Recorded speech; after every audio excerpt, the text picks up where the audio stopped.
Hello students, कैसे हैं आप लोग। आई होप आप सभी अच्छे होंगे।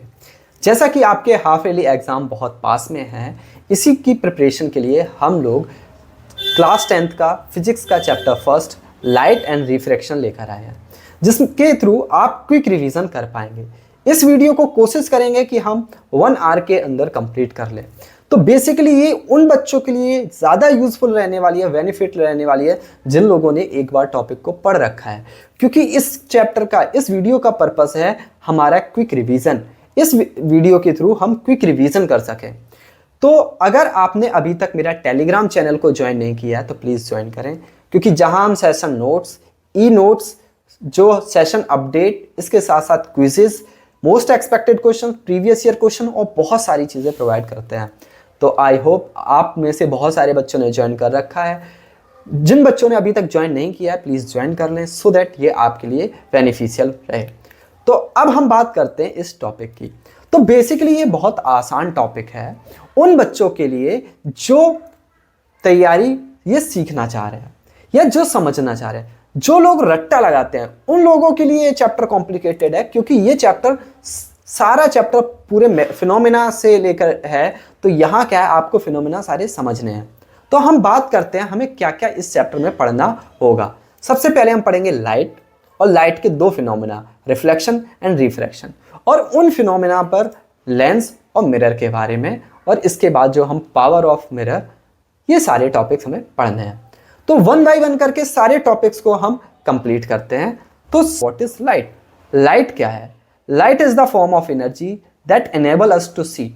लाइट क्या है? एक फॉर्म ऑफ एनर्जी है जिसकी मदद से हम किसी भी ऑब्जेक्ट को देख सकते हैं। अब आप सोच रहे होंगे सर लाइट की मदद से कैसे देख सकते हैं, उसको मैं आपको समझाता हूं। मान लीजिएगा आपके घर में कोई भी चोर आता है। तो वो चोर कैसे आता है आपके घर में?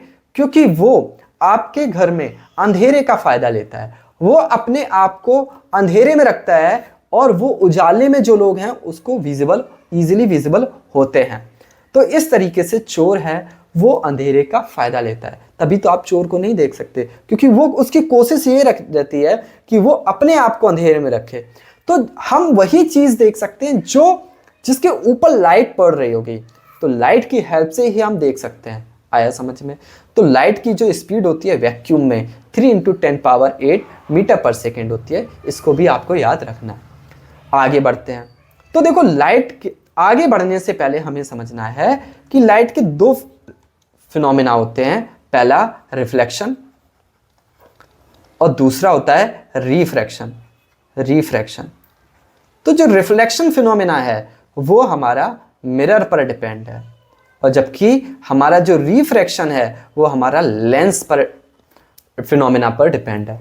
तो आपको ध्यान रखना है कि जो लाइट है उस पर दो फिनोमेना है, एक रिफ्लेक्शन, दूसरा रिफ्रैक्शन। रिफ्लेक्शन है उसमें हमें मिरर के बारे में पढ़ना होगा, जबकि रिफ्रैक्शन में हमें लेंस के बारे में पढ़ना होगा। तो हम सारी चीज़ों को बहुत अच्छे से कवर करने वाले हैं। कृपया अपने एटलीस्ट 60 मिनट मुझे दीजिएगा, पेन एंड पेपर लेकर बैठ जाइएगा। अब हम शुरू करते हैं यहाँ से समझना व्हाट इज रिफ्रैक्शन।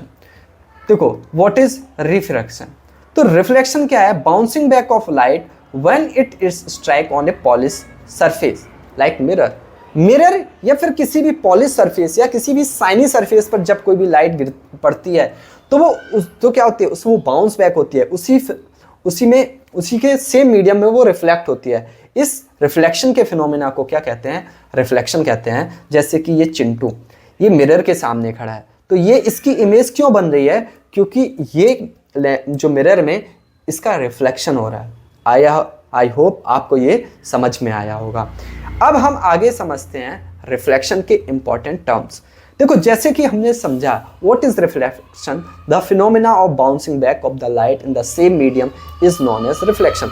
जब भी कोई लाइट, ये जो रे आ रही है, इस रे को कहते हैं इंसिडेंट रे, और जो रिफ्लेक्शन या रिफ्लेक्टेड रे है उसे हम रिफ्लेक्टेड रे कहते हैं। जो रिफ्लेक्शन के बाद की रे है उसे हम रिफ्लेक्टेड रे कहते हैं। और ये जो हमारा एक इमेजिनरी लाइन है इसे कहते हैं नॉर्मल। क्या कहते हैं? नॉर्मल। और ये जो हमारा सरफेस लिया है इसलिए हमने क्या लिया है? मिरर। तो यहाँ जो टर्म समझने हैं, मिरर है, नॉर्मल है इंसिडेंट रे है और रिफ्लेक्टेड रे है। और जो हमारा इंसिडेंट रे और नॉर्मल के बीच में एंगल बना रहा है, इस एंगल को हम क्या कहते हैं, इसे कहते हैं इंसिडेंट एंगल। और जो हमारा नॉर्मल और रिफ्लेक्टेड रे के बीच में एंगल बन रहा है, उसे क्या कहते हैं, रिफ्लेक्टेड एंगल। तो एंगल आई जो है वो हमारा है इंसिडेंट एंगल, इंसिडेंट एंगल, और एंगल आर है वो हमारा है रिफ्लेक्टेड एंगल। तो ये आपको ध्यान रखना है। आगे बढ़ते हैं। देखो हमें अभी समझ में आ गया व्हाट इज रिफ्लेक्शन, रिफ्लेक्शन क्या है और इसके टर्म क्या है। अब हमें समझने लॉ ऑफ रिफ्लेक्शन। देखो लॉ ऑफ रिफ्लेक्शन क्या है, हमारे पास दो लॉ हैं रिफ्लेक्शन के। पहला क्या कहता है, angle of incident is equals to angle of reflection. जो इंसिडेंट रे है वो एंगल, इंसिडेंट एंगल है वो रिफ्लेक्टिव एंगल के इक्वल होगा, यानी हम कह सकते हैं एंगल आई है वो इक्वल होगा एंगल आर के। कैसे समझते हैं, देखो भैया ये जो नॉर्मल के साथ जो एंगल बना रहा है वो आई है, और जो नॉर्मल के साथ रिफ्लेक्टेड रे के साथ एंगल बना रहा है वो आर है। तो ये दोनों एंगल हमेशा कैसे होंगे, इक्वल होंगे। आया समझ में या नहीं। तो यहां से कई बार ऐसे क्वेश्चंस भी पूछ सकता है आपसे कि अगर मान लीजिएगा ये 46 या 5 दे दिया, 45 दे दिया गया है, तो आपसे इंसिडेंट एंगल पूछ लेगा, तो आप कैसे निकालोगे। आपको पता है ये परपेंडिकुलर लाइन है, इसलिए ये 90 डिग्री का एंगल बनाएगा। तो हम कह सकते हैं अगर दोनों एंगल का सम 90 है तो हम क्या कह सकते हैं, 90 माइनस 45, तो हमारा क्या हो जाएगा, 45 डिग्री और बचेगा जो कि एंगल आई है। इसी तरीके से एंगल आर भी निकाल सकते हैं, क्योंकि एंगल आई और एंगल आर दोनों इक्वल होते हैं, इसलिए हमारा एंगल आर भी निकालेंगे। अब दूसरा लॉ क्या कहता है, the incident ray, the refracted ray and normal at the point of incident all in the same plane. यानी जो हमारी इंसिडेंट रे है, रिफ्लेक्टेड रे है और नॉर्मल है, ये तीनों एक ही प्लेन पर लाई करते हैं। आया समझ में, ठीक है। आगे हम बढ़ते हैं और समझते हैं टाइप्स ऑफ मिरर। तो बेसिकली आपको समझना है बेटा, हमारे पास 2 टाइप्स के मिरर होते हैं, प्लेन मिरर और स्फेरिकल मिरर। स्फेरिकल मिरर को हम 2 पार्ट्स में डिवाइड कर देते हैं, कॉनकेव और कॉन्वेक्स। देखो अब हम एक एक करके सारे मिरर को पढ़ेंगे कि कॉनकेव क्या होता है, कॉन्वेक्स क्या होता है, प्लेन मिरर क्या होता है। तो सबसे पहले हम शुरुआत करते हैं किससे, प्लेन मिरर से। किससे शुरुआत करते हैं, प्लेन मिरर से। What is plane mirror, if the reflected surface is plane then the plane mirror. यानी जो हमारी रिफ्रैक्टिंग सरफेस है वो कैसी है, प्लेन है, तो ये प्लेन मिरर है। बहुत सिंपल सा है। आप ज़्यादातर कोचिंग या स्कूल तैयार होके जाते हो तो जिस भी मिरर के सामने आप खड़े होकर के कॉम वगैरह करते हो वो मिरर क्या है, प्लेन मिरर है। तो देखो ये भी चिंटू है लेकिन ये गंजा है, ये फिर भी स्कूल जाने के लिए अपने आप को किस में, प्लेन मिरर में देख रहा है। तो ये क्या है, ये प्लेन मिरर है। अब देखो हमें समझना है कि जो प्लेन मिरर के हमारे करेक्टरिस्टिक्स होते हैं वो क्या क्या होते हैं। करेक्टरिस्टिक्स ऑफ प्लेन मिरर, यानी ये बहुत इंपॉर्टेंट क्वेश्चंस है, क्योंकि यहाँ से 1-2 पॉइंट डायरेक्ट ही आ जाते हैं, आगे हम आपको बताते हैं। देखो क्या है, पहला करेक्टरिस्टिक्स है, कई बार डायरेक्ट क्वेश्चंस आ जाता है, right down any 3 characteristics of plane mirror, या फिर right down the characteristics of plane mirror. तो size of the image in the plane mirror is always same to the object. यानी जो ऑब्जेक्ट की height है, मान लीजिएगा ऑब्जेक्ट है 3 फीट का, तो ये जो इसके अंदर, मिरर के अंदर भी इसकी हाइट होगी वो भी कितनी होगी, 3 फीट की होगी। तो हम पहले कह सकते हैं कि जो इमेज ऑफ द ऑब्जेक्ट है वो इमेज है, वो दोनों सेम है। देखो ये हमारा ऑब्जेक्ट है, साइज ऑफ द ऑब्जेक्ट, और ये क्या है, इमेज है। तो ये जो साइज ऑफ द ऑब्जेक्ट है और साइज ऑफ द इमेज दोनों कैसे हैं, इक्वल हैं। दूसरा क्या कहता है, distance of the image from the plane mirror is same as the object. यानी इसका मतलब क्या है, देखो अगर आप प्लेन मिरर से 3 फीट की दूरी पर खड़े हैं तो आपको भी ये जो ऑब्जेक्ट है ये आपको मिरर से 3 फीट अंदर दिखाई देगा। जैसे कि समझिएगा ये मैंने प्लेन मिरर लिया है और ये मैंने बनाया है चिंटू, तो चिंटू का यहाँ से 3 फीट डिस्टेंस है, उसी तरीके से 3 फीट डिस्टेंस हमारा किससे होगा, चिंटू अंदर भी दिखाई देगा। आया समझ में या नहीं? आई होप आपको समझ में आया होगा। अगला है plane mirror from image with left right side reverse on the object. The property of the plane mirror is known as laterally inverted. तुम्हें इतनी सारी बातें याद रखने की जरूरत नहीं है। आपको याद रखना है कि जो इमेज बनती है वो कैसी बनती है? लेटरली इन्वर्टेड बनती है। लेटरली इन्वर्टेड का मतलब क्या है? अगर मैं राइट हैंड दिखा रहा हूं तो वो आपको लेफ्ट वाला राइट। जैसे कि आप समझिएगा, अगर मैं बी बनाऊं और इस बी को मिरर के सामने लेकर जाऊं तो आपको ये बी कैसे दिखाई देगा? इस तरीके से दिखाई देगा। यही क्या है? यही हमारा लेटरली इन्वर्टेड है। लेफ्ट का राइट, राइट का लेफ्ट। जैसे कि मान लीजिएगा कुछ लेटर होते हैं उन पर लेटरली इन्वर्टेड का कोई फर्क नहीं पड़ता। जैसे कि ए ऐसे है, ऐसे ही ए दिखाई देगा। लेकिन अगर मैं बात करूं कि जी, तो जी हमारा कैसा बन जाएगा? जी को तो बनाना बहुत कॉम्प्लिकेटेड है, लेकिन मैं कोशिश करता हूं। देखो ये इस तरीके से बन जाएगा। आया समझ में या नहीं? तो ये क्या है? हमारे लेटरली इन्वर्टेड इमेज बनती है। अगला क्या है? Plane mirror from the virtual image. Plane mirror कैसी इमेज बनाती है? वर्चुअल इमेज बनाती है। अब आपके दिमाग में सबसे बड़ी समस्या यही आ गई होगी कि सर ये वर्चुअल इमेज क्या है। आगे हम डिस्कस करेंगे कि वर्चुअल इमेज और रियल इमेज क्या होती है, आगे डिस्कस करेंगे। तो अभी के लिए आपको ध्यान रखना है कि प्लेन मिरर में जो इमेज बनती है वो कैसी बनती है? वर्चुअल बनती है। और लास्ट जो इंपॉर्टेंट पॉइंट है, focal length. Focal length of the plane mirror क्या होता है? इनफिनाइट होता है। तो आपको यह ध्यान रखना है कि जो फोकल लेंथ होता है प्लेन मिरर का वो क्या होता है? इनफिनाइट होता है। तो अब आपको अगर मैं समराइज करूं तो मैं क्या कहूंगा कि सबसे पहला पॉइंट है कि जो प्लेन मिरर में ऑब्जेक्ट का साइज होता है वो इक्वल होता है इमेज के साइज का। ठीक है, इमेज के साइज का। दूसरा जो पॉइंट है, जो हमारा डिस्टेंस फ्रॉम द ऑब्जेक्ट होगा मिरर, वो इक्वल होगा डिस्टेंस फ्रॉम द ऑब्जेक्ट का। तीसरा क्या है? इमेज बनती है laterally inverted, that's mean right का लेफ्ट, लेफ्ट का राइट। और चौथा है, जो प्लेन मिरर में इमेज कैसी बनती है? वो बनती है वर्चुअल। आगे बढ़ते हैं। और चौथा, जो प्लेन मिरर का फोकल लेंथ होता है वो क्या होता है? इनफिनाइट। आया समझ में? आगे हम सारे इंपॉर्टेंट टर्मिनोलॉजी को समझेंगे कि फोकल लेंथ क्या होता है। ये सारी चीजें आपको समझ में आएंगी। एक साथ तो सारी चीजें नहीं पढ़ सकते ना, तो आगे आपको समझ में आएगा। आगे बढ़ते हैं और देखते हैं कि हमारे पास, जैसे कि मैंने बताया था, हमारे पास 2 टाइप्स के मिरर होते हैं, प्लेन मिरर और स्फेरिकल मिरर। स्फेरिकल मिरर के ही 2 टाइप्स होते हैं, कॉनकेव और दूसरा क्या है? कॉन्वेक्स। तो कॉनकेव का मतलब क्या है? नाम में बहुत कंफ्यूजन होता है। सबसे ज्यादा बच्चे कंफ्यूज होते हैं नाम में। तो क्या किया जाए कि इनके नाम याद रखें? तो देखो, केव का मतलब होता है गुफा। अगर आपकी पॉलिश्ड सरफेस, देखो अगर आपकी इमेज केव साइड में बन रही है, यानी इसको बोल दूं ये क्या हमारा हो गया? केव हो गया। तो इमेज है वो इसी पर तो बनेगी। आउटर सरफेस क्या है? पॉलिश्ड सरफेस है, तो इमेज तो बनेगी नहीं। जबकि हमारा कॉन्वेक्स का मतलब क्या है कि जो इमेज है, जो इसका पॉलिश है, वो कहाँ हो? देखो यहाँ इमेज कैसी हो? ये देखो, ये जो हमारा कॉन्वेक्स, देखो कॉनकेव में इमेज केव साइड में और कॉन्वेक्स में इमेज आउटर साइड में। ये हमारा कॉनकेव और कॉन्वेक्स में डिफरेंस है।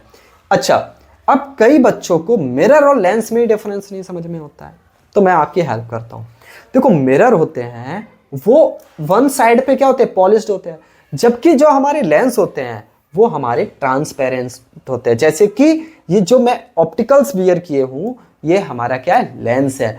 अब हमें समझना है difference between real image and virtual image. तो सबसे पहले हम क्या करते हैं? मिरर क्रिएट करते हैं। तो जैसे ही मैंने मिरर क्रिएट किया, आप लोगों को अंदाजा लग गया होगा ये कौन सा मिरर है। तो देखो ये चीज कैसे पता चल गई?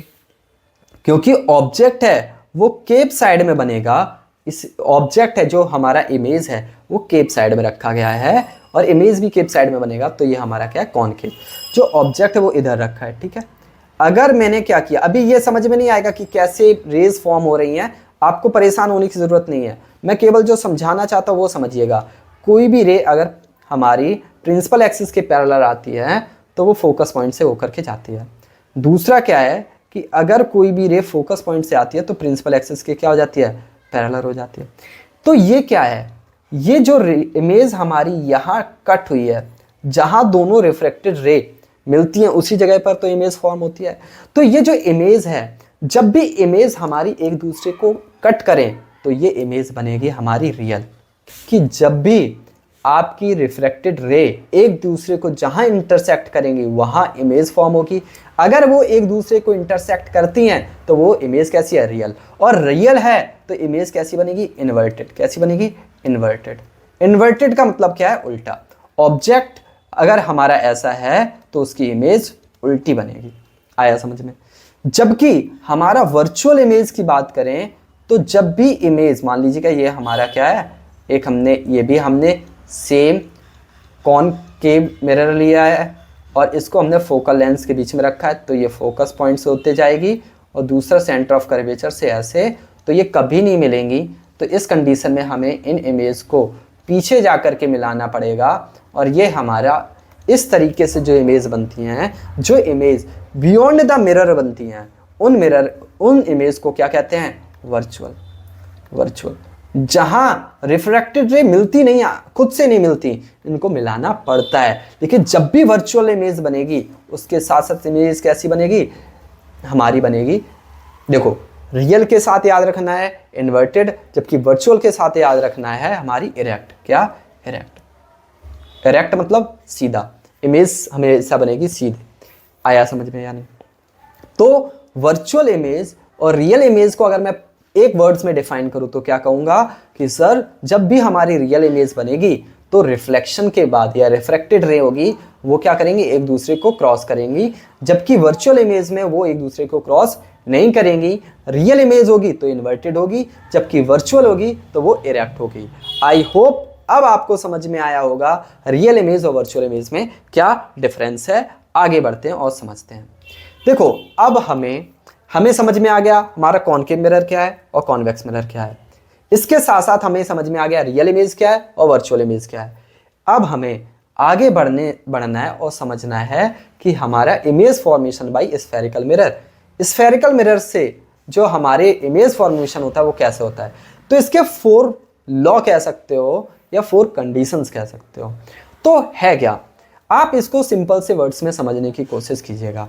अगर आपका फ्रेंड कहीं से आ रहा है तो आप एक दिमाग में आपके लिए पता रहता है कि ये कहाँ से आ रहा है। फॉर एग्जांपल मैं समझाने की कोशिश करूं तो अगर आपका फ्रेंड कोई स्कूल से लौट कर आ रहा है तो वो बैग लेकर आ रहा होगा, आप देखते ही पहचान लेंगे स्कूल से या कोचिंग से आ रहा है। अगर आपका फ्रेंड मोमोज खा के आ रहा होगा तो वो आपसे मुंह छुपाने की कोशिश करेगा, दैट्स मीन आप ऐसे पता कर लेंगे ना ये कहाँ से आ रहा है। सेम उसी तरीके से अगर कहीं से भी इमेज आ रही है तो वो कहाँ से रिफ्लेक्टेड होगी इस बात का भी हमें पता चल जाता है। तो उसी तरीके से हमें समझना है। तो पहला लॉ क्या कहता है, पहला कंडीशंस क्या है, a ray of light parallel to the principal axis of mirror passes to pass after the reflection through the focus of principal axis.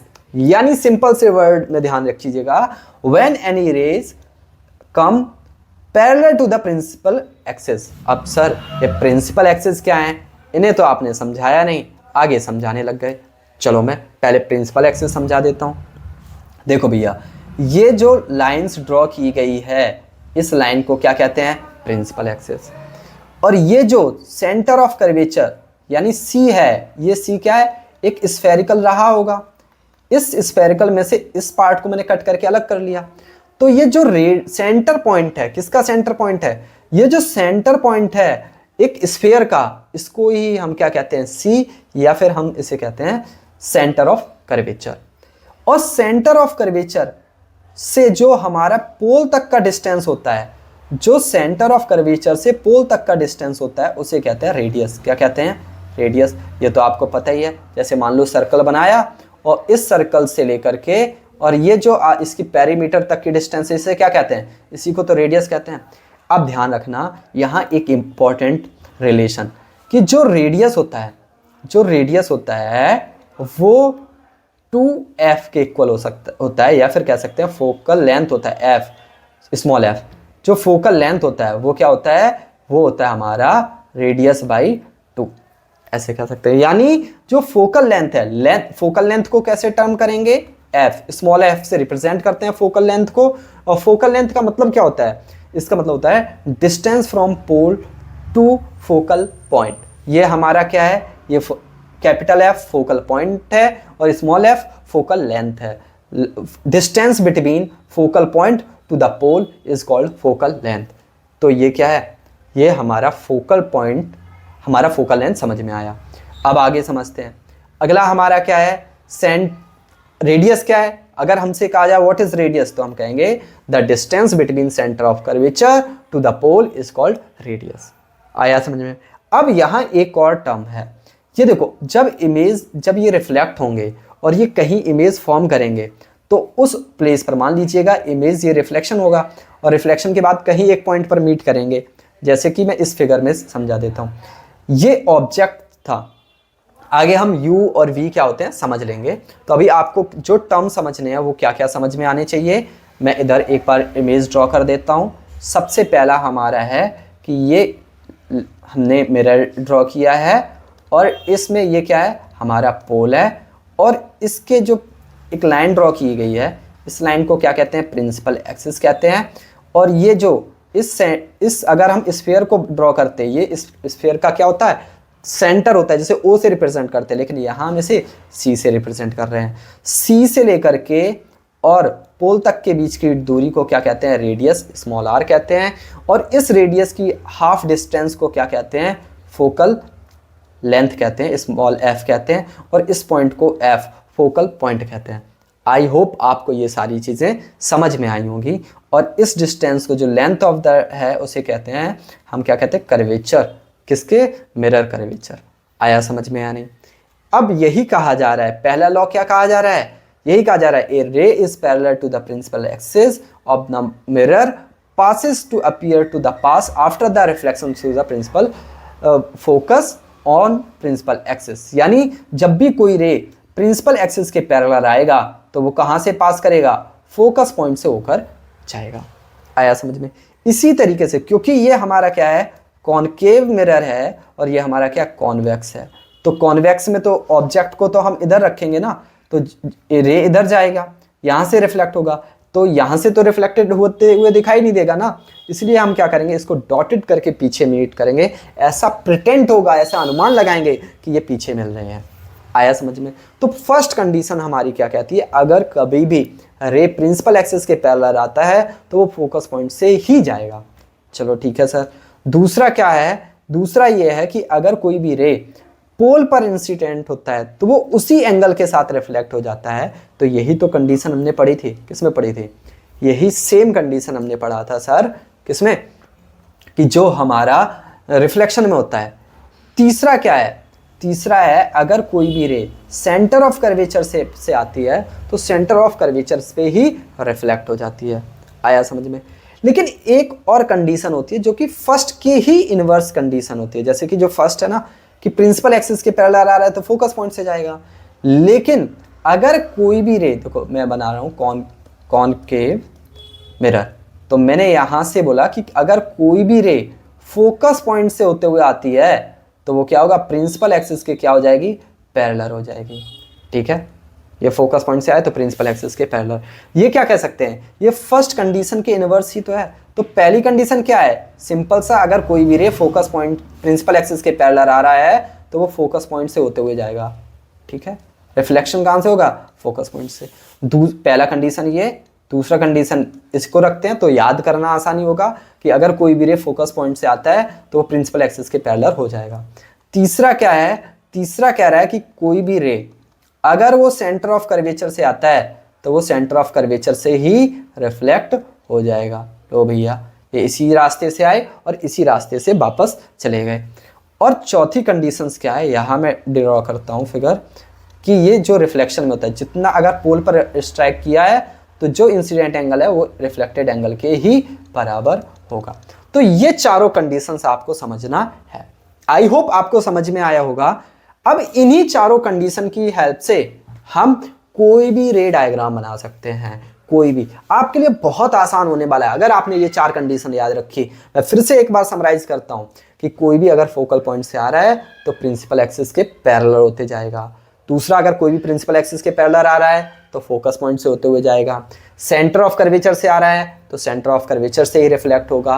और अगर कोई भी पोल पर स्ट्राइक कर रही है रे तो रिफ्लेक्शन रे उसी एंगल के साथ रिफ्लेक्ट होगी जितना एंगल ऑफ इंसिडेंट है। आया समझ में या नहीं? अब हम आगे समझते हैं और समझते हैं इमेज फॉर्मेशन कैसे है।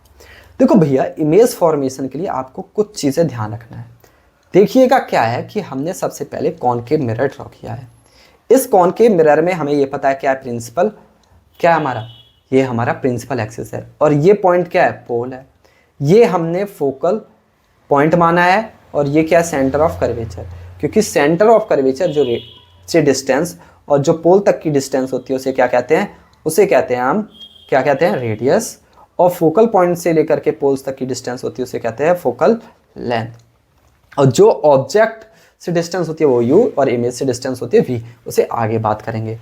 तो देखो भैया, अब हमें क्या समझना है कि कहाँ कहाँ इमेज को प्लेस किया जा सकता है। देखो, अगर आपने ये कंडीशन समझ ली तो आपके लिए सारा खेल हो जाएगा।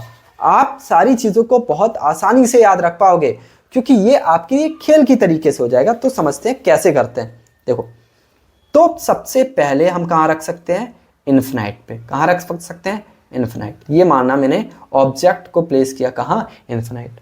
अब दूसरा कहाँ प्लेस कर सकते हैं, देखो कलर चेंज कर लेता हूँ सो दैट मैसअप ना हो और आप आसानी से समझ सकें। तो सबसे पहला हमने कहाँ रखा है, सबसे पहला हमने रखा है इन्फिनाइट पे। अब दूसरा ऑब्जेक्ट कहाँ रख सकते हैं, इन्फिनाइट और सेंटर ऑफ कर्वेचर के बीच में। तीसरा कहाँ रख सकते हैं, सेंटर ऑफ कर्वेचर पर। चौथा कहाँ रख सकते हैं, सेंटर ऑफ कर्वेचर और फोकल पॉइंट के बीच में। चौथा कहाँ रख सकते हैं, फोकल पॉइंट पे। और जो first, second, third, fourth, fifth, अगला जो 6 है वो कहाँ रख सकते हैं, वो हम रख सकते हैं फोकल पॉइंट और पोल के बीच में। तो हम क्या कह सकते हैं, हम कह सकते हैं सर केवल 6 कंडीशन ही ड्रॉ की जा सकती हैं। कितनी कंडीशन ड्रॉ की जा सकती है, 6 कंडीशन ड्रॉ की जा सकती हैं। अब अच्छा, कंडीशन तो हम ड्रॉ कर लेंगे लेकिन हमें ध्यान क्या रखना होता है। देखो भैया, जब भी हम कंडीशंस ड्रॉ करते हैं तो हमें कुछ चीज़ें ध्यान रखनी होती हैं। वो क्या हैं कुछ चीज़ें, सबसे पहले हमें इमेज का नेचर ध्यान रखना होता है कि इमेज का नेचर कैसा है। नेचर का मतलब क्या है कि वो कैसा है। जैसे कि मान लीजिएगा हम दोस्त आपका है, फॉर एग्जांपल मैं लेता हूँ, तो दोस्त का नेचर कैसा है, साइज कैसा है ना, वो उसका क्या क्वालिटीज़ हैं। इसी तरीके से हमें सारी कंडीशंस ध्यान रखनी होंगी। तो सबसे पहली कंडीशंस है वो क्या है, object is very large distance at infinite. तो हम ऐसा मान के चल रहे हैं कि जो हमने ऑब्जेक्ट को प्लेस किया है वो कहाँ किया है, एट इन्फिनाइट। हमने बहुत दूर पर रखा है। जब ऑब्जेक्ट को बहुत दूर पे रखा है तो देखो हमने क्या किया है कि माना ये प्रिंसिपल एक्सिस के पैरेलल आ रही हैं और फोकल पॉइंट से होते हुए जा रही हैं। इसी तरीके से बहुत इन्फिनाइट पे है तो ये भी फोकस लेंथ के हमारे पैरेलल आएंगी और ये क्या होगा, फोकल लेंथ से होके जा रही होंगी। तो इस कंडीशन में दोनों इमेज कहाँ मिल रही हैं, फोकल पॉइंट पे मिल रही हैं। जहाँ इमेज मिल रही है वही उसकी क्या है, लोकेशन। तो सबसे पहले आपसे पूछा क्या जाएगा कि उसकी पोजीशन क्या है। क्या पूछा जाएगा कि सबसे पहले पोजीशन क्या है कि कहाँ इमेज बनी है। फिर आपसे दूसरी चीज़ पूछा जाएगा साइज क्या है, साइज बताओ। तीसरी चीज़ पूछा जाएगा उसका क्या पूछा जाएगा, नेचर, नेचर बताओ। अगर आपको ये 3 चीज़ें पता चल गई तो बस हर एक डायग्राम में यही 3 चीज़ें पूछी जाएंगी। क्या क्या, पोजीशन क्या है, साइज क्या है और नेचर क्या है।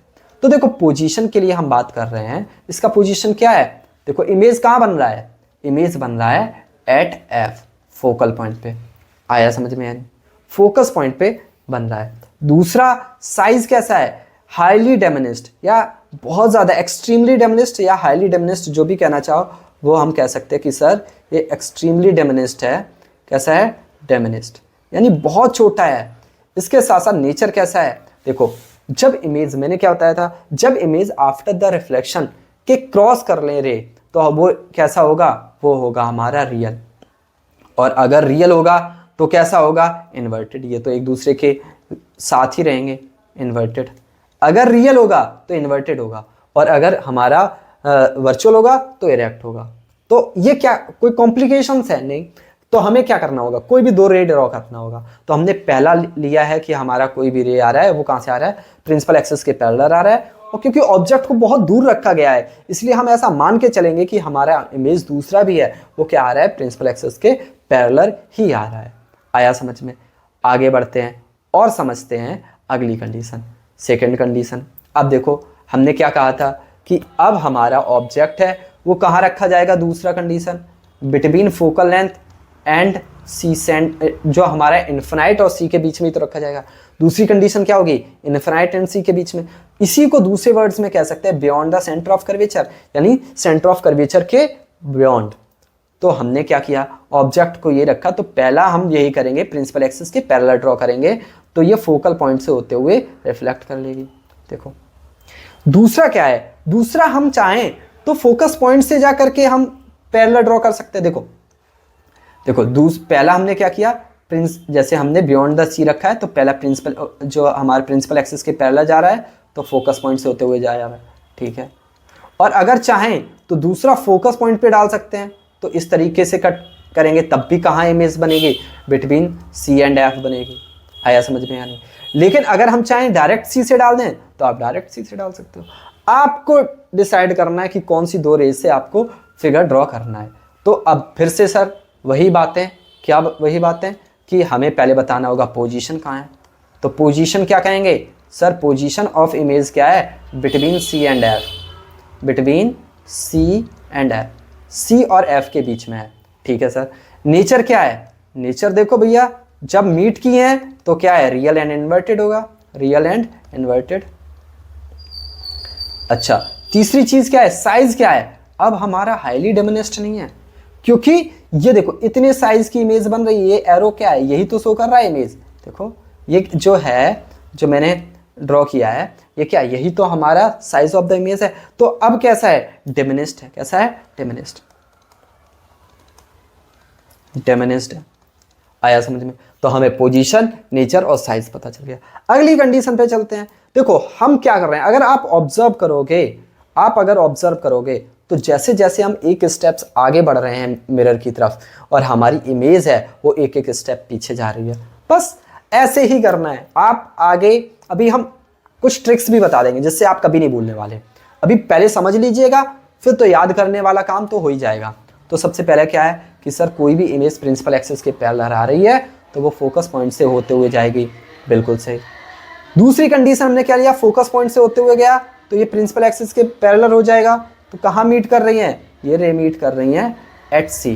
तो ऑब्जेक्ट को भी थर्ड कंडीशन क्या होती है, ऑब्जेक्ट को हमने रखा है at the centre of curvature और इमेज भी कहाँ बन रही है, at the centre of curvature. तो हम पोजीशन ऑफ इमेज की बात करेंगे तो पोजीशन क्या हो जाएगा, on C, centre of curvature. Size क्या है, सेम साइज ऑफ ऑब्जेक्ट, जितना सेम जो ऑब्जेक्ट का साइज है वही इमेज का साइज है, ठीक है। नेचर क्या है सर, नेचर की तो बात वही है कि अगर ये इन्वर्टेड है तो ये कैसी है, रियल है। तो रियल है और कैसी है, इन्वर्टेड। और रियल कैसे पता चला, यह है क्योंकि ये क्या कर रहे हैं, ये रिफ्लेक्शन के बाद मीट कर रहे हैं, ठीक है, इन्वर्टेड। आई होप आपको ये समझ में आया होगा। आगे बढ़ते हैं, फोर्थ कंडीशन। अब ऑब्जेक्ट कहाँ रखा, सेंटर ऑफ कर्वेचर और फोकल लेंथ के बीच में, तो हमने यहाँ रखा। अच्छा दूसरा क्या कर सकते हैं, प्रिंसिपल एक्सिस के पैरेलल मैंने ड्रॉ किया तो ये कहाँ से होके जाएगा, फोकस पॉइंट से। दूसरा क्या किया, सेंटर ऑफ कर्वेचर से ड्रॉ किया तो वो उसी एंगल पे वापस लौट जाएगा, यानी जहां लौट जाएगा बन जाएगा। तो देखो पोजीशन क्या है, पोजीशन कहाँ बन रहा है, आप कहोगे सर बियॉन्ड सी। अच्छा साइज कैसा है, अब देखो सर इमेज हमारी छोटी हो गई, साइज कैसा हो गया, बड़ा। तो हम क्या कहेंगे भैया, हम कहेंगे कि सर साइज है वो मैग्नीफाइड है। कैसा है, मैग्नीफाइड, मैग्नीफाइड। तो सर पोजीशन हो गया, साइज हो गया, नेचर। देखो नेचर भैया, नेचर क्या है, रिफ्लेक्शन के बाद मीट किए हैं तो रियल एंड इन्वर्टेड हो गया, रियल एंड इन्वर्टेड। आपको बस यही चीजें ध्यान रखनी है कि अगर रिफ्लेक्शन के बाद मिल रही हैं तो वो रियल और इन्वर्टेड होंगी, ठीक है। आगे बढ़ते हैं, जो हमारी अगली कंडीशन है कि ऑब्जेक्ट प्लेस एट एफ। जब फोकल पॉइंट पे रखा है तो पहला प्रिंसिपल एक्सिस के पैरेलल, तो हमारा फोकस पॉइंट से होते हुए गया। दूसरा हमने सेंटर ऑफ कर्वेचर से ड्रॉ किया तो उसी एंगल पे वापस हो गया। तो अब ये क्या कर रहे हैं ये कहीं नहीं मिल रहे हैं। जब कहीं नहीं मिल रहे होते हैं क्योंकि पैरेलल हो गए तो मिलेंगे नहीं, तो हम साइंस में ऐसा मान लेते हैं कि ये कहीं इन्फिनाइट पे मिलेंगे। तो जो पोजीशन होगी, पोजीशन ऑफ इमेज होगी, वो क्या होगी? एट इन्फिनाइट, इन्फिनाइट पे कहीं जा कर के मिलेंगी।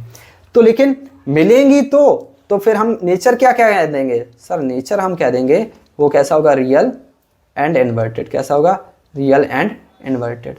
जब रियल और इन्वर्टेड नेचर हो गया, इसके साथ साथ हम क्या कह सकते हैं? एक और चीज़ पता करनी होती है, साइज। तो साइज के बारे में क्या कह सकते हैं कि जो इमेज ऑफ साइज है सर, वो कैसा है हमारा? अब हाईली मैग्नीफाई है, कैसा है? या फिर extremely magnify, extremely magnified, magnified. I hope आपको ये समझ में आया होगा।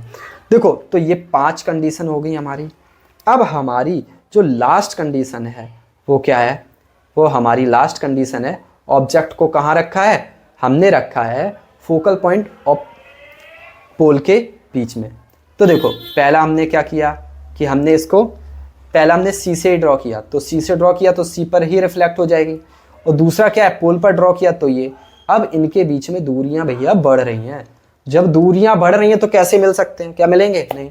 जब दूरियां बढ़ रही हैं, आगे नहीं मिल सकते लेकिन पीछे तो मिल सकते हैं ना। तो दूरियां इनकी बढ़ रही हैं, आगे नहीं मिल रहे हैं, तो हमने क्या किया? इनको वर्चुअली लेकर के पीछे मिलाया। हमने कहा भैया आगे तो तुम मिल नहीं रहे हो, तो पीछे तुम्हें मिलाओ। तो जैसे ही इनको मिलाया, अब आपको पता है ये रिफ्लेक्शन के बाद नहीं मिल रही हैं, तो इनका नेचर क्या हो गया? सबसे पहले हम नेचर की ही बात कर लें। तो नेचर क्या हो गया? आप कहोगे सर वर्चुअल। तो जैसे ही वर्चुअल दिमाग में आया, उसके साथ क्या आएगा? वर्चुअल के साथ साथ आपको याद रखना है इरेक्ट। क्या याद रखना है? इरेक्ट। अच्छा, पोजीशन क्या कहोगे? सर पोजीशन कहेंगे हम, पोजीशन कहेंगे हम कहेंगे beyond, beyond the mirror, mirror के बाहर। ये बात किसकी हो गई? बियॉन्ड द मिरर की बात हो गई। इसके साथ साथ इनका जो साइज कैसा रहेगा? साइज कैसा रहेगा? हम कहेंगे सर मैग्नीफाइड। कैसा रहेगा? Magnified, magnified. तो देखो, ये चीज़ें आपको ध्यान रखनी है। अब सर ये 6 कंडीशन हो गई हैं। अगर आपको समझ में आ गया होगा तो आप खुद से ही ड्रॉ कर लोगे। अगर अभी भी समझ नहीं आए तो एक और तरीका है, क्या कर सकते हैं समझो। हम इनको पोजीशन देते हैं, ठीक है। हमने दिया है इन्फिनाइट को, infinite, centre of curvature, focus, ये। तो पहली कंडीशन को हमने पॉइंट नाम दिया है, इन्फिनाइट वाले को 1, पोल और दूसरे के बीच में 2 और 3, 4, जो हमारा सेंटर ऑफ कर्वेचर और फोकस के बीच में 5वां फोकस पॉइंट, और फोकस पॉइंट और पोल के बीच में 6वां। तो हमने नाम दिया है 1, 2, 3, 4, 5, 6। अब आप कैसे याद रख सकते हो समझो। जब भी ऑब्जेक्ट फर्स्ट पे होगा तो इमेज कहाँ बनेगी? Focal point. कहाँ पे इमेज बनेगी? फोकल पॉइंट, 5th पे। दूसरा, जब सी पर सेंटर ऑफ कर्वेचर पर होगा तो इमेज कहाँ बनेगी? हम कहेंगे बिटवीन फोकल पॉइंट यानी 4 पे। जैसे जैसे आगे बढ़ोगे इमेज आपकी आगे बढ़ती जाएगी। इमेज क्या बढ़ती जाएगी? आगे। ऑब्जेक्ट मिरर, लेंस मिरर की तरफ बढ़ेगा और जो हमारा इमेज है वो अवे फ्रॉम जो हमारा मिरर बनेगा। तो देखोगे जब तीसरे पे रखा है तो तीसरे पे ही बना है, चौथे पे रखा है तो बियॉन्ड सी बना है। बियॉन्ड सी का मतलब क्या हो गया? सेकंड पे। और एट इन्फिनाइट पे रखा है तब इमेज कहाँ बना रहा है? जो जब हमने फोकल लेंथ पे रखा है तो वो कहाँ बना रहा है? इन्फिनाइट पे। देख रहे हो ना? 5th पे रखा तो फर्स्ट पे बन रहा है। समझ रहे हो ना? समझ पा रहे हो ना? तो इस तरीके से जब हमने फोकल पॉइंट और पोल के बीच में रखा तो बिहाइंड द मिरर बन रहा है। कैसा बन रहा है? Behind the mirror. तो ये कंडीशंस, 6 कंडीशंस आपको ध्यान रखना है कि एक ही कंडीशन होती है जब हमारी इमेज कैसी बनती है? Virtual and erect. बाकी की सारी कंडीशन में इमेज का नेचर कैसा होता है? रियल एंड इन्वर्टेड होता है। जैसे जैसे हम मिरर की तरफ बढ़ते हैं तो साइज जो है हमारा वो क्या होता है? पहले बहुत छोटा है फिर बढ़ता बढ़ता चला जाता है। आया समझ में या नहीं? आई होप आप इन सारी चीज़ों की मदद से आप आसानी से याद रख पाओगे कॉनकेव मिरर। अब हम आगे बढ़ते हैं और समझते हैं हमारा कॉन्वेक्स मिरर। देखो, कॉन्वेक्स मिरर में क्या होता है? केवल 2 कंडीशंस होती हैं कि पहला, जब ऑब्जेक्ट को इन्फिनाइट पे रखा है, और दूसरा आप कहीं भी रखोगे जो करेक्टरिस्टिक्स हैं वो वही बनेंगे। ऐसा क्यों होता है? इसलिए होता है क्योंकि ये समझते हैं। देखो पहले हमने इन्फिनाइट पे रखा, तो कोई भी रे इन्फिनाइट से होके आएगी तो वो रिफ्लेक्ट हो जाएगी। तो जब रिफ्लेक्ट होगी कहाँ से, फोकल पॉइंट से, तो लेकिन हम पार तो कर नहीं सकता, तो फिर क्या इमेजनरी लाइन ड्रॉ करेंगे। इसी तरीके से हम दूसरी रे लेते हैं, ये भी रिफ्रैक्ट हो जाएगी और ये भी क्या करेंगे, इसको भी इमेजनरी पीछे ड्रॉ करेंगे और ये क्या बनाएगा, फोकल।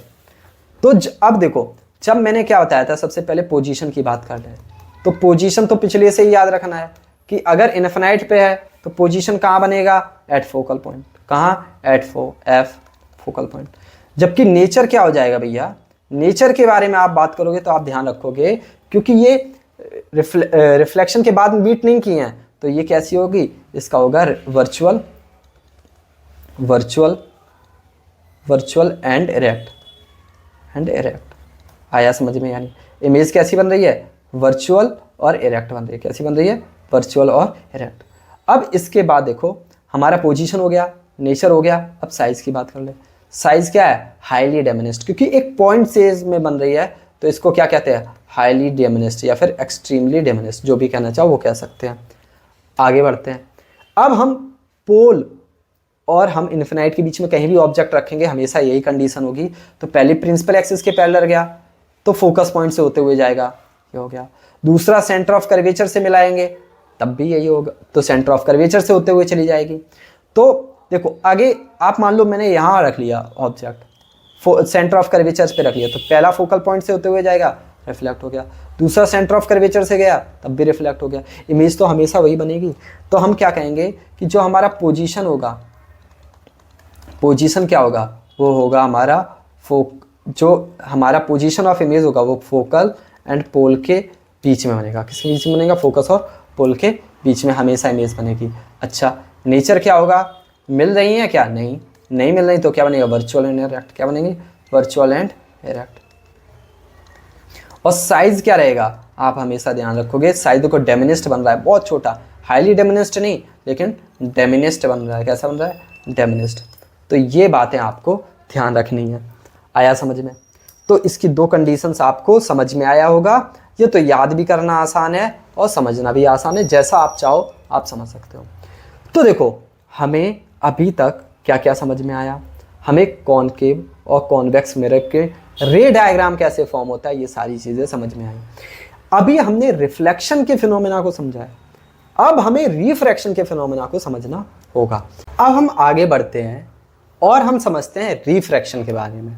अभी तक हम लोगों ने रिफ्लेक्शन को पढ़ लिया है, समझ लिया है। देखो हो सकता है कुछ बच्चों को लग रहा होगा कि सर जल्दी पढ़ा रहे हैं, या फिर हो सकता है किसी बच्चे को लग रहा है, देखो यहाँ मेरा पर्पस क्या है, पर्पस ये है कि 1 आवर के वीडियो में पूरा चैप्टर कंप्लीट कराना है। तो हम यहाँ फालतू की बातें नहीं कर सकते, है ना, समझ रहे हो ना। और क्विक रिवीजन कराना है। क्विक रिवीजन से ही आपका पर्पस यही है कि आप क्विक रिवीजन के थ्रू आप ज़्यादा से ज़्यादा नॉलेज को कलेक्ट कर पाओ। तो आपको जब टाइम बचा दो, कंटेंट तो एटलीस्ट 2 घंटे का है, अगर आप आराम से धीरे धीरे करके पढ़ेंगे तो 2 घंटे का है, लेकिन मैं कोशिश कर रहा हूँ इसको 1 आवर में कन्वर्ट करने का। आप वीडियो रख के देखिएगा, एक बार पूरा वीडियो देख लीजिएगा, अगर आप फिर आप अपनी एनसीईआरटी बुक को सॉल्व कीजिएगा, फिर उसके बाद क्या है, कुछ प्रैक्टिस क्वेश्चंस लेकर आऊँगा, उसमें इन्वॉल्व होइएगा, फिर आप देखना इतना आसान हो जाएगा आपके लिए, आपने कभी इमेजिन नहीं किया होगा। लेकिन ऐसा नहीं है कि आधा वीडियो यहाँ देखा, अगला कहीं और देखा, फिर घूम रहे हैं इधर उधर, कुछ नहीं होगा, आप बस परेशान होते रहिएगा। तो देखो आगे बढ़ते हैं और समझते हैं व्हाट इज रिफ्लेक्शन और रिफ्रैक्शन ऑफ लाइट। देखो वो रिफ्लेक्शन था, यह है refraction. The bending of ray when it's pass one medium to another medium is called refraction. जब भी एक रे एक मीडियम से दूसरे मीडियम में जाती है तो वो बेंड करती है, जिसकी वजह से ये इस फिनोमेना को क्या कहते हैं, रिफ्रैक्शन। तो आपने कभी ऐसा देखा होगा कि आप एक पेंसिल को वाटर के ग्लास में डाल के देखें, तो जो वाटर का ग्लास जितना एरिया पेंसिल का वाटर के अंदर होगा वो आपका बड़ा दिखाई देगा, जो पानी के बाहर होगा वो आपको छोटा दिखाई देगा। साथ ही साथ ये जो स्ट्रेट लाइन नहीं है, ये कैसा लाइन को कट करते हुए दिख रहा है, क्योंकि 2 अलग अलग मीडियम में है। अब सर हम यही समझते हैं कि ये मीडियम क्या है। समझिएगा, देखो अब हम समझते हैं कि मान लीजिएगा दो मीडियम है, एक हमारा डेंसर है और दूसरा क्या है, रेयरर। अब डेंसर का मतलब क्या है और रेयरर का मतलब क्या है ये समझिएगा। डेंसर का मतलब है जिसके पार्टिकल्स पास पास हैं और रेयरर का मतलब है उसके पार्टिकल्स दूर दूर हैं। तो देखो मैं ग्लास और एयर में कहूँ कि कौन सा डेंसर है कौन सा रेयरर है, तो आप क्या कहोगे कि सर डेंसर है वो ग्लास है और रेयरर है वो एयर है। बिल्कुल सही है। इसी के साथ साथ मैं कहूँ कि वाटर और एयर में कौन सा डेंसर है, तो आप कहोगे सर वाटर है हमारा डेंसर है और एयर है वो हमारा कैसा है, रेयरर मीडियम है। तो जब भी कोई ray, a ray of light going from the optically rarer medium to an optical denser medium, यानी जब भी कोई रेयर मीडियम से डेंसर मीडियम में जाता है तो वो क्या होता है, नॉर्मल की तरफ झुक जाता है। It's bend towards the normal. अब देखो ये सारी चीजें तो हमने समझी ही हैं पहले से ही कि ये भैया ये इमेजिनरी लाइन नॉर्मल है, ये इंसिडेंट रे है और ये रिफ्रैक्टेड रे है। क्या है, रिफ्रैक्टेड रे, ठीक है। और ये इंसिडेंट एंगल आई और ये एंगल आर रिफ्रैक्टेड रे। जब डेंसर मीडियम से ये रेयरर मीडियम है, एयर क्या हो गया, रेयरर मीडियम, ग्लास क्या है, डेंसर मीडियम, तो ये रेयरर से डेंसर में आ रहा है तो नॉर्मल की टूवर्ड्स बेंड हो जा रहा है। आया समझ में। जबकि इसका अपोजिट, जब कोई रे डेंसर मीडियम से रेयरर मीडियम में जाएगा तो ये नॉर्मल से क्या हो जाएगा, अवे, दूर हो जाता है। तो सर ये तो बहुत कंफ्यूजिंग है, कैसे याद रखेंगे, इसके लिए याद रखो डर। तो डर क्या है, जब भी कोई रे डेंसर मीडियम से रेयरर मीडियम में जाएगी तो वो नॉर्मल से अवे हो जाएगी, दूर चली जाएगी। क्यों, क्योंकि उसे डर लग रहा है। नॉर्मल हमारा क्या है, ये नॉर्मल से क्या हो रहा है, दूर जा रही है ना, तो ये डेंसर से जब रेयरर में जाएगी तो वो रे है वो क्या हो जाएगी, दूर चली जाएगी, किससे, नॉर्मल से। आई होप आपको ये समझ में आया होगा। तो अभी हमें ये समझ में आ गया रिफ्रैक्शन क्या है, फिर आगे हमें समझ में आया रेयरर मीडियम क्या है, डेंसर मीडियम क्या है। जब रेयर डेंसर से रेयरर में जाती है तब क्या होता है, और रेयरर से डेंसर में जाता है तब क्या होता है। अब हम समझते हैं refraction index. It is the represent of the amount of extent of bending of light when it's pass one medium to another medium। जब एक मीडियम से दूसरे मीडियम में जाती है तो जो भी एक्सटेंट होता है ये और बेंड होता है लाइट का, उसको हम क्या कहते हैं, रिफ्लेक्टिव इंडेक्स। तो रिलेटिव रिफ्लेक्टिव इंडेक्स और absolute reflective index. Relative reflective index क्या होता है कि जब हम, तो रिलेटिव रिफ्लेक्टिव इंडेक्स क्या होता है हमारा, समझिएगा, जब हम किसी भी रिफ्लेक्टिव इंडेक्स क्या है, the reflective index of two medium with represent medium 1 is given by 2 ratio. जब भी देखो of light, the speed of light medium 1 and speed of light 2, तो देखो हम इसे रिप्रेजेंट करते हैं म्यू से। तो म्यू 2 1 का मतलब हो गया speed of light in medium 1 upon speed of light in medium 2। तो एब्सोल्यूट रिफ्लेक्टिव इंडेक्स क्या होगा, जब किसी भी रिफ्लेक्शन को हम अगर वैक्यूम से कंपेयर कराएंगे तो वो हमारा क्या होगा, वो हमारा होगा एब्सोल्यूट रिफ्लेक्टिव इंडेक्स। आया समझ में या नहीं? आई होप आपको यहाँ तक समझ में आया होगा। तो देखो अब हम आगे बढ़ते हैं। तो यहाँ से एक फॉर्मूला याद रखना है, म्यू बराबर होता है speed of light in air या vacuum upon speed of light in medium. कोई भी मीडियम हो सकता है, तो इसे लिखते हैं C अपॉन V। आया समझ में या नहीं? आई होप आपको समझ में आया होगा। तो म्यू क्या है, म्यू हमारा रिफ्लेक्टिव इंडेक्स है, जिसे कांस्टेंट भी कहते हैं। क्या कहते हैं? कांस्टेंट। यही तो होता है sine I upon sine R. इसी को तो हम सेकेंड लॉ ऑफ रिफ्रैक्शन कहते हैं, और इसी को हम क्या कहते हैं, स्नेल्स लॉ। क्या कहते हैं? स्नेल्स लॉ कहते हैं। क्या कहते हैं? Snell's law. आई होप आपको ये समझ में आया होगा। ठीक है, तो जो म्यू है वो ही हमारा रिफ्लेक्टिव इंडेक्स है। इसकी वैल्यू कांस्टेंट होती है क्योंकि एक रेशियो है, तो इसका ऐसा यूनिट कुछ नहीं होगा, तो mu equal to sine I upon sine R होता है। इसी को हम स्नेल्स लॉ कहते हैं और हमें ये दो फॉर्मूले याद रखना होगा। आगे बढ़ते हैं और समझते हैं। अब लॉ ऑफ रिफ्रैक्शन क्या है। देखो जैसे हमने लॉ ऑफ रिफ्लेक्शन पढ़े थे उसी तरीके से लॉ ऑफ रिफ्रैक्शन भी पढ़ने पड़ेंगे।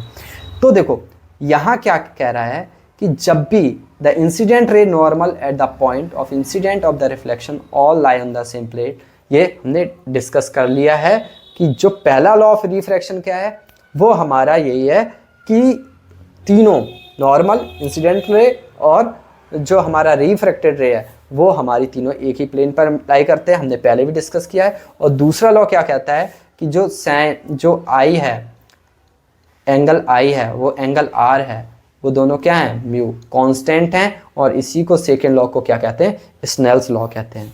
आया समझ में या नहीं? आई होप आपको समझ में आए होंगे दोनों लॉ, क्योंकि हमने पहले ही डिस्कस कर लिया है। अब हम आगे समझते हैं और समझते हैं टाइप्स ऑफ लेंस। देखो भैया ये जो टाइप्स ऑफ लेंस होते हैं तो हमारा कॉनकेव लेंस और कॉन्वेक्स लेंस। क्या? Convex lens. तो कॉनकेव में क्या है कि जो केव जैसा होगा, देखो दोनों साइड क्या है, दबा हुआ है। जबकि कॉन्वेक्स में क्या होगा, कॉन्वेक्स में ये दोनों साइड मिड पोर्शन कैसा होगा, उभरा हुआ होगा। तो हमारे पास there are two types of lens, convex और कॉनकेव। तो देखो जिस तरीके से हमने इमेज फॉर्मेशन किया था कहाँ, लेंस में, सॉरी मिरर में, उसी तरीके से हमें कहाँ करना है, लेंस में भी करना है। तो क्योंकि ये दो लेंस को कट करके बनाया जाता है तो ये C1 C2, तो या इसी तरीके से यहाँ जो C1 C2 हो गया और दूसरा F1 और F2, फोकल लेंथ 1 और फोकल लेंथ 2। तो देखो हमेशा हम रिप्रेजेंटेशन कैसे करेंगे, देखो समझ लीजिएगा। ये जो पोल होता था अब यहाँ ये ऑप्टिकल सेंटर O से रिप्रेजेंट करेंगे।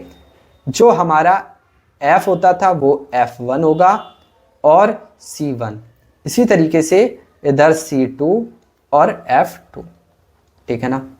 आप पूरा उसी तरीके से याद रख सकते हो, आपको कुछ अलग से याद रखने की ज़रूरत नहीं है। तो दूसरा आप एक और बात, इंपॉर्टेंट बात याद रखो कि जो हमारा कॉनकेव मिरर में जो कंडीशंस थी वो यहाँ कॉन्वेक्स किसमें होगा बेटा, कॉन्वेक्स। जो हमारा कॉन्वेक्स लेंस में होगा वो सारी प्रॉपर्टी सेम होती हैं, कहाँ जहाँ इमेज रखी गई थी उसी तरीके से। अभी देखेंगे आपको और अच्छे से समझ में आएगा। देखो अब हम आगे बढ़ते हैं और हम समझते हैं कि कुछ हमारे, जैसे कि हमने बताया था कि कोई आपका फ्रेंड आ रहा है, कहाँ से जाएगा आपको पता रहता है ना, उसी तरीके से यहाँ भी आपको कुछ कंडीशन है वो ध्यान रखनी है। पहला क्या है, an incident ray parallel to the principal axis after the reflection passes through. जब भी कोई भी इंसिडेंट रे कोई भी अगर प्रिंसिपल एक्सिस के पैरेलल होते हुए जाती है तो वो फोकस पॉइंट से रिफ्लेक्ट हो जाती है। इसी तरीके से यहाँ देखो प्रिंसिपल एक्सिस के पैरेलल जा रहा है, ये फोकल लेंथ के क्या हो गया, रिफ्लेक्ट हो गया। क्योंकि ये ट्रांसपेरेंट है, ये बाउंस बैक तो होगा नहीं। जब बाउंस बैक नहीं होगा तो हमें क्या, इमेजिनरी लाइन ड्रॉ करके से पीछे लाना पड़ेगा। तो पहली कंडीशन ये हो गई कि अगर कोई भी प्रिंसिपल एक्सिस के पैरेलल जाता है तो वो फोकस पॉइंट से ही जाएगा। और दूसरा इसका इन्वर्स, कि अगर कोई भी इन्वर्स कंडीशन भी तो होगी कि अगर जैसे कोई भी रे फोकस पॉइंट से होकर के आ रही है, किससे आ रही है, फोकस पॉइंट से होकर के आ रही है, तो वो प्रिंसिपल एक्सिस के पैरेलल होकर रिफ्लेक्ट होगी। ये भी ध्यान रखने वाली बात है। तीसरी कंडीशन क्या है, अगर कोई भी रेस ऑप्टिकल सेंटर से होकर के जा रही है तो कोई भी उसके डायवर्जन या फिर किसी भी तरीके का परिवर्तन नहीं होगा, चाहे वो आपका कॉनकेव हो या कॉन्वेक्स लेंस हो। आया समझ में या नहीं? अब देखो यही देखो फर्स्ट वाली की कंडीशन, सेकंड मैंने बताया था इन्वर्स, कि अगर कोई भी फोकस पॉइंट से आ रहा है तो प्रिंसिपल एक्सिस के क्या हो जाएगा, पैरेलल हो जाएगा। ये भी देखो फोकस पॉइंट से आ रहा है, प्रिंसिपल एक्सिस के क्या हो गया, पैरेलल। तो ये तीन कंडीशन याद रखनी है। फिर से अगर मैं रिवाइज कर दूं तो अगर कोई भी रे प्रिंसिपल एक्सिस के पैरेलल आ रहा है तो वो कहाँ से होके जाएगा, फोकस पॉइंट से होकर जाएगा। सेकंड, अगर कोई भी रे फोकस पॉइंट से आके जा रहा है तो प्रिंसिपल एक्सिस के पैरेलल हो जाएगा।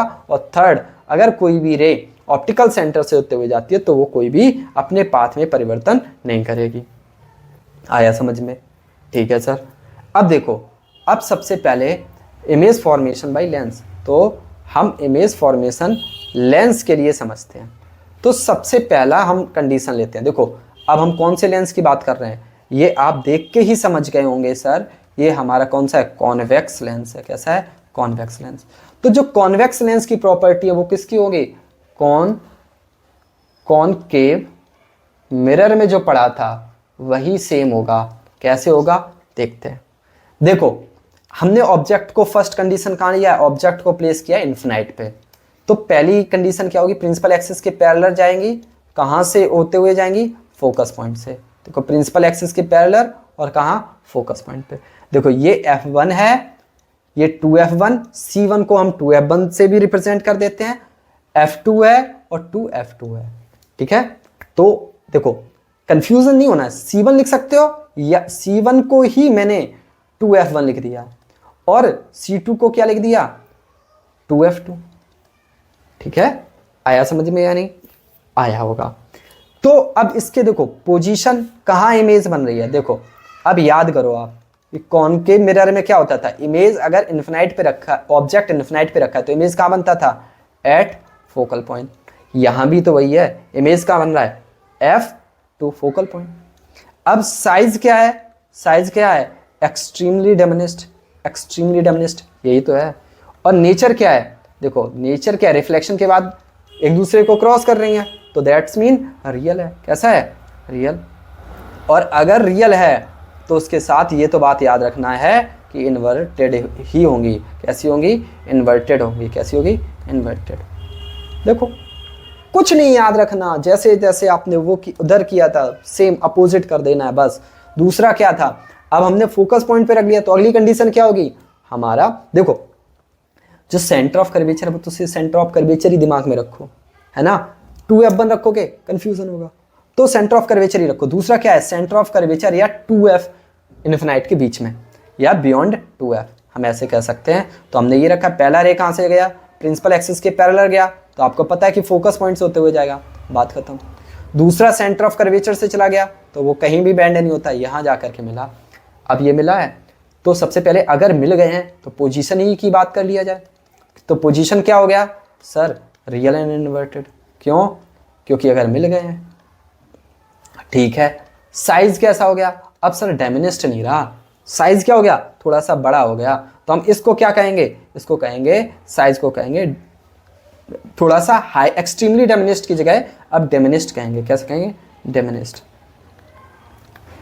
और अब पोजीशन क्या हो गई, पोजीशन, तो पोजीशन क्या होती है, अब हमारा कहाँ इमेज बन रहा है, इमेज बन रहा है कि बिटवीन फोकल लेंथ F2 और 2F2 के बीच में, बिटवीन F2 एंड 2F2।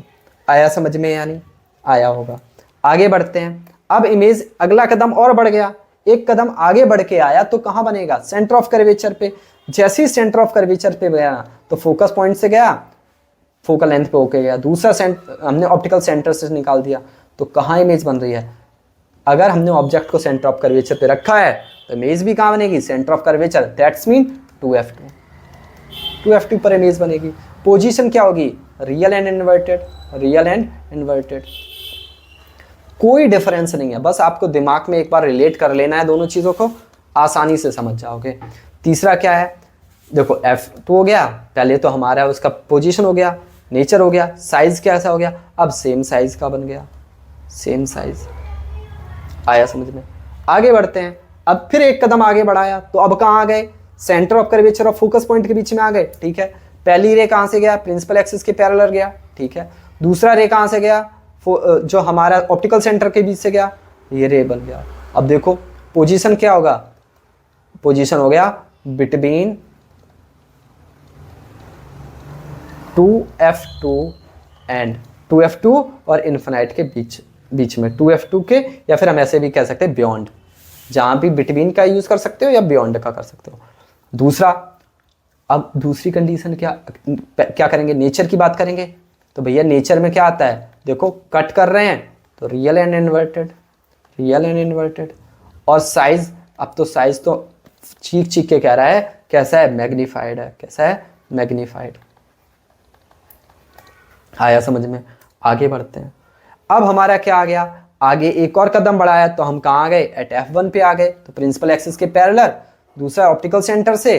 तो जब प्रिंसिपल एक्सिस से पैरेलल पे है तो अब ये मिलेंगे नहीं। पैरेलल हो जाते तो हम कहाँ कहते हैं मिलेंगे भैया, कहाँ, एट इन्फिनाइट पे। तो जो नेचर कैसा रहेगा वो रियल और इन्वर्टेड। हम मान ले रहे हैं कि जो हमारा मिलेगा कहाँ, इन्फिनाइट पे मिलेगा। अब देखो तो साइज कैसा हो जाएगा, अब साइज की बात करेंगे तो हाईली मैग्नीफाई, कैसा, हाईली मैग्नीफाइड।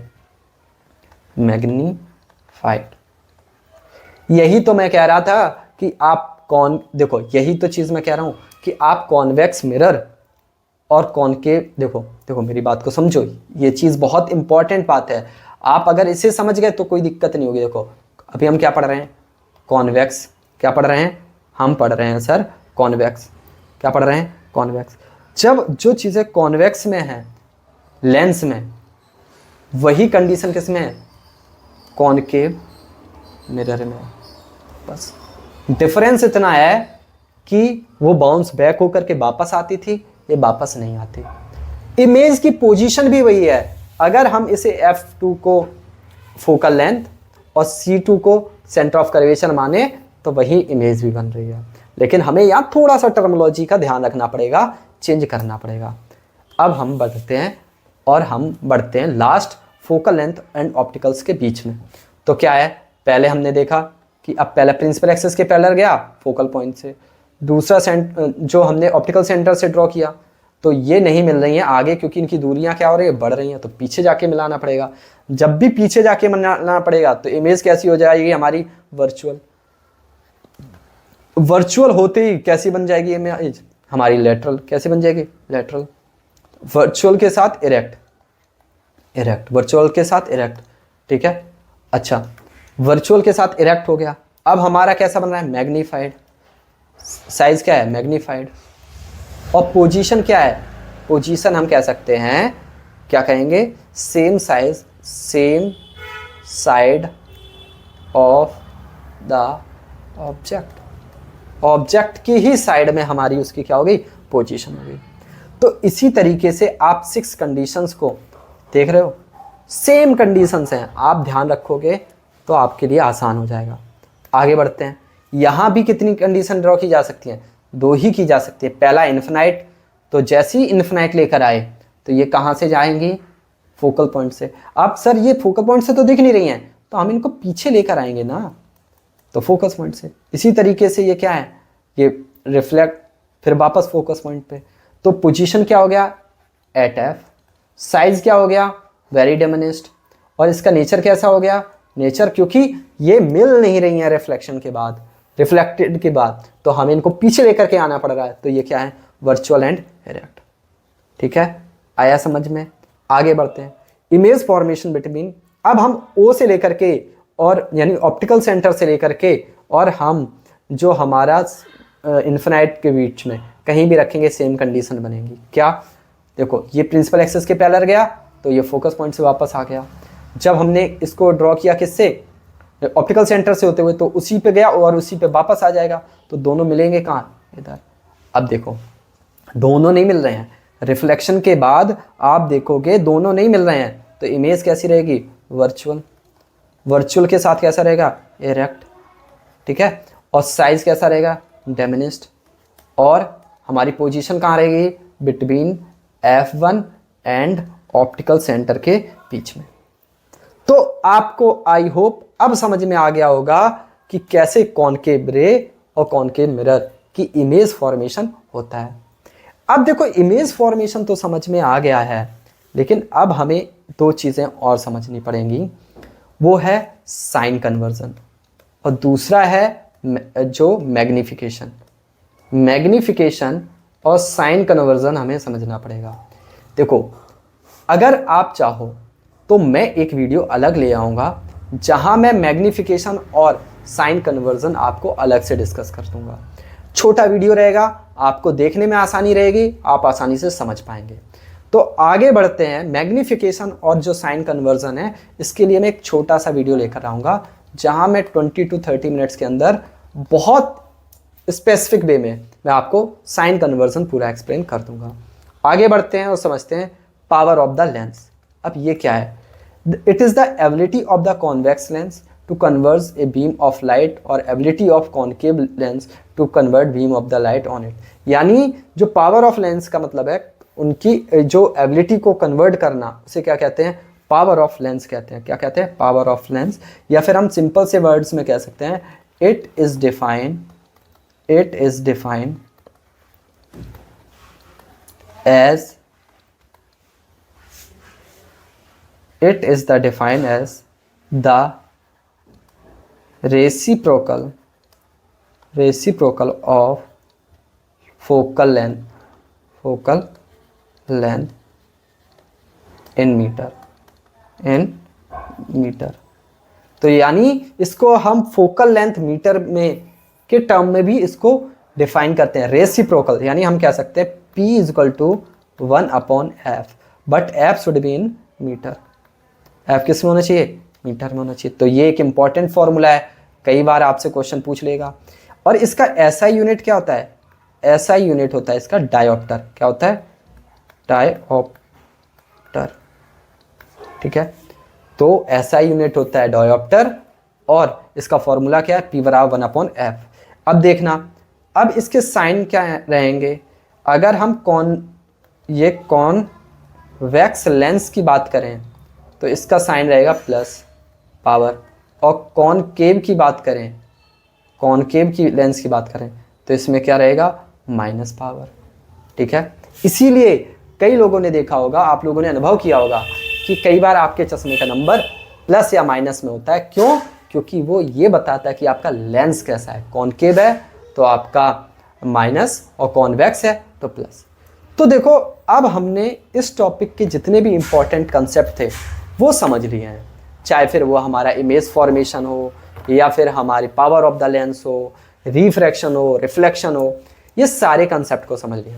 अब ध्यान रखना अगले वीडियो में, तो एक में तो हम साइन कन्वर्जन और मैग्निफिकेशन लेकर आ रहे हैं, उसके बाद नेक्स्ट में मोस्ट 20+ एक्सपेक्टेड क्वेश्चंस ये लेके आएंगे।